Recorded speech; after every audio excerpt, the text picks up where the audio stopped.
Had its quarterly numbers out yesterday. Then it began tumbling.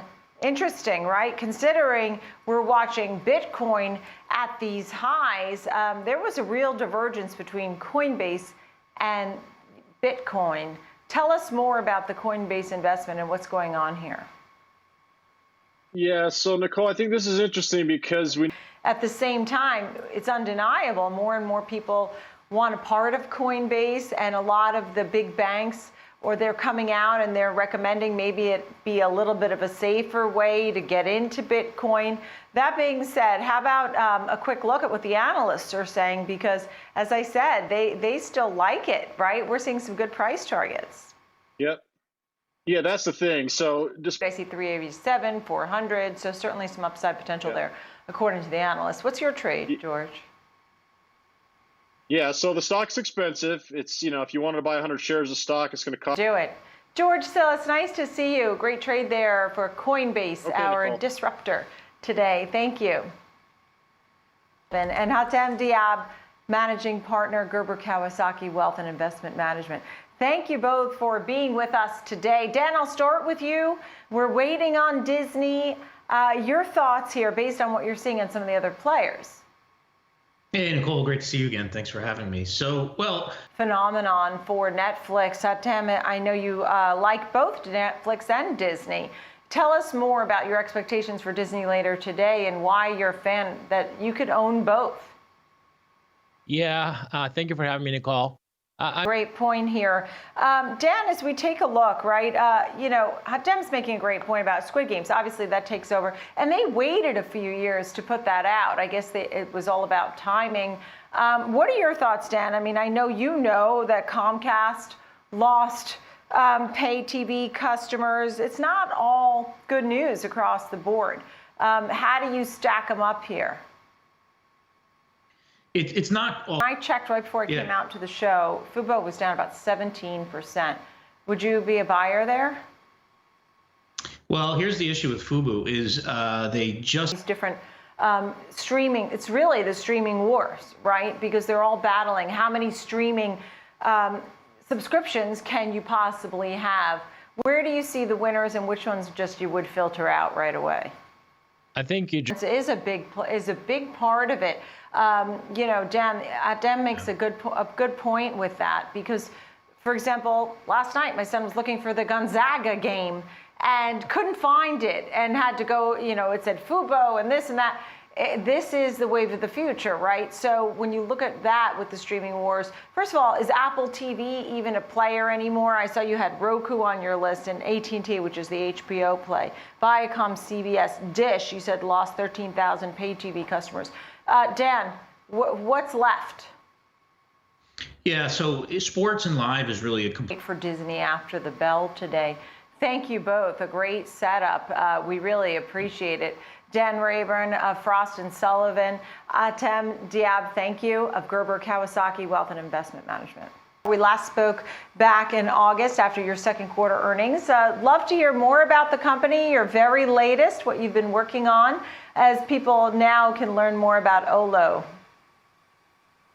Well, Nicole, thank you. So it is your digital, platform, really, your digital ordering that makes all of this work, right? I mean, that's what people really need to fully understand. That's right. Brands are primarily building on. Your earnings per share beat the street. Revenue beat the street. So as you see this growth, what drives growth going forward? At the same time, while, for example, I used Wendy's as an example. Their same-store sales came in a little light, and they're lowering their guidance a little bit. Now, you're really, obviously, depending on the consumer, if people get back out, is that going to be a hurdle for you?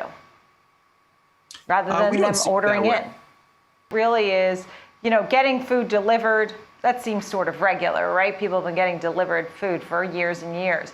But what you just described, right? I went to a rooftop with my mom, myself, my husband, and my son.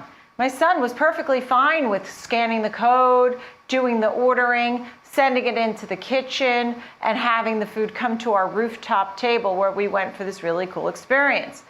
Well, mom wasn't having it at all. I was somewhere in the middle, but this is generational. And you could be onto something as a disruptor into the next generation, Noah. I mean, how do you feel about that? The next decade really could be right in your wheelhouse. Well, I mean, we've been doing this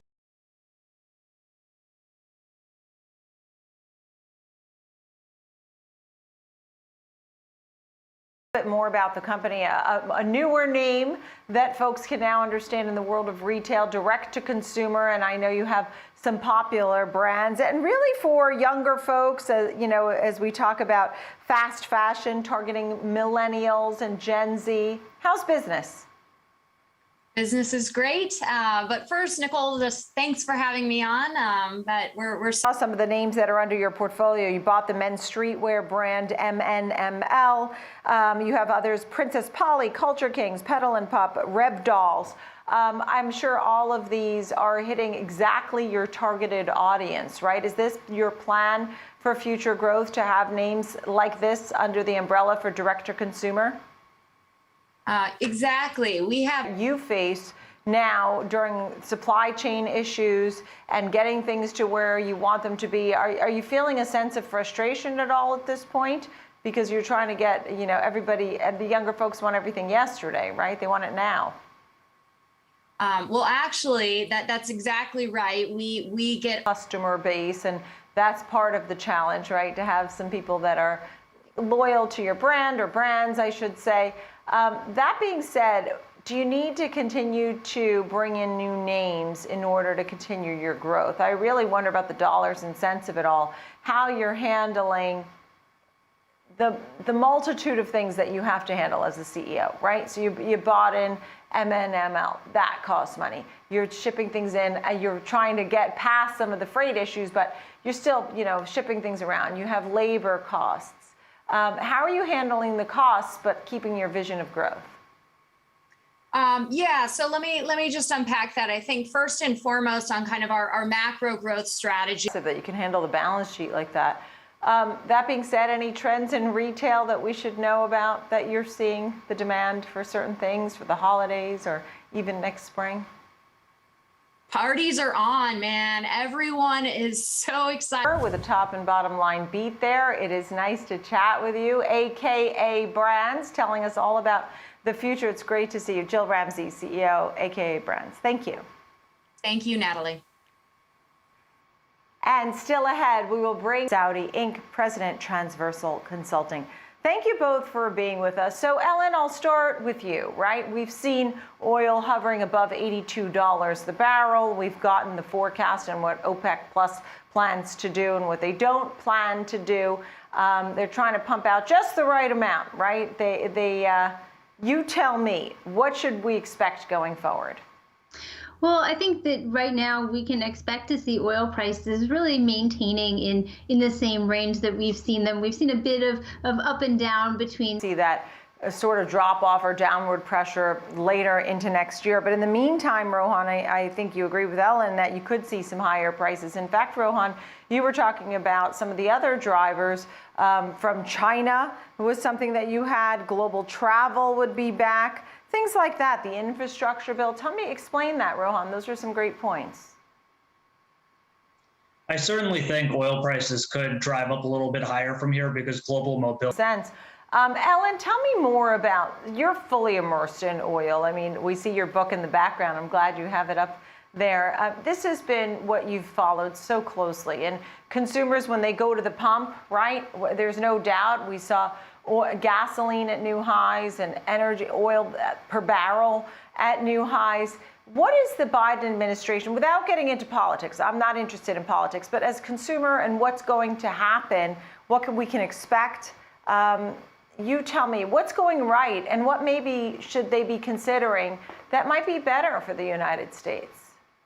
Well, for sure, we're seeing higher prices for. I know you follow the different groups of stocks, right? Everybody loves oil because, at least in part, they're dividend payers. You get paid to wait before the stock maybe goes up. And energy has been a great performer for shareholders for 2021. You were focusing on the pipeline stocks. Are there certain names or groups of stocks within the energy play that you find more attractive, Rohan? Yeah, this year, if you were in the exploration and production stocks, those have been outperforming the most just because of their leverage to the price of oil. But that trade is sort of, it feels. All Transversal Consulting. Thank you both very much. Thank you, friends, for joining me here on the watch list every single weekday at 2 p.m. East.